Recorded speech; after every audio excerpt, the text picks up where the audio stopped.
So I think just before we even get into the nitty-gritty of the way the framework matches itself to the categories of fellowship, I just want to talk briefly about how you might want to be thinking now as you're making notes, curating your own evidence, how you might look to generate evidence. So the first thing is to start reviewing where all of your current files are.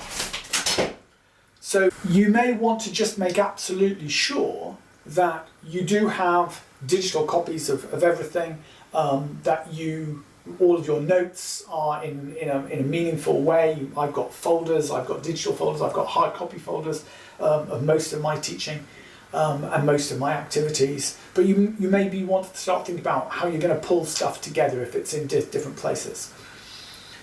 You might want to have some classification for evidence.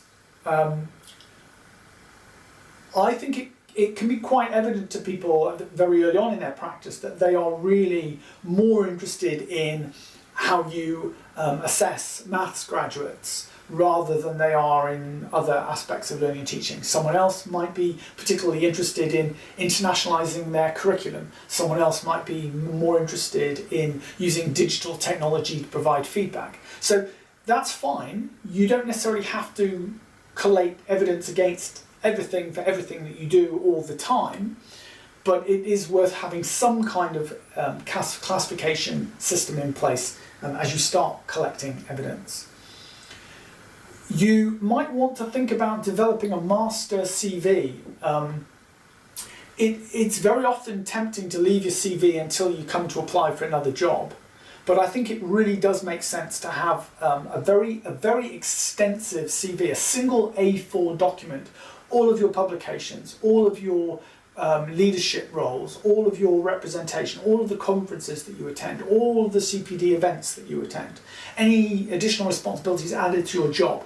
Everything just goes into that long CV, and it will run inevitably in a matter of weeks and months. It will run to be 4 pages, 8 pages, 12 pages, 16 pages, 20 pages long. You would never send that to a future employer, but having that in one place, it provides almost an index for whatever you collate, all the evidence you collate, and ultimately it just makes it so much easier when you do come to apply for a new job.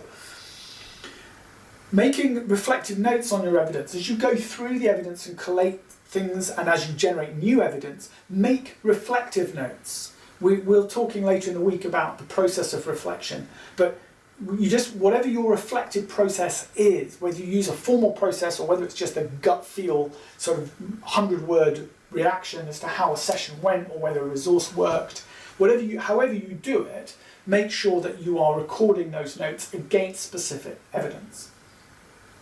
And wherever you can, I suggest that you go digital.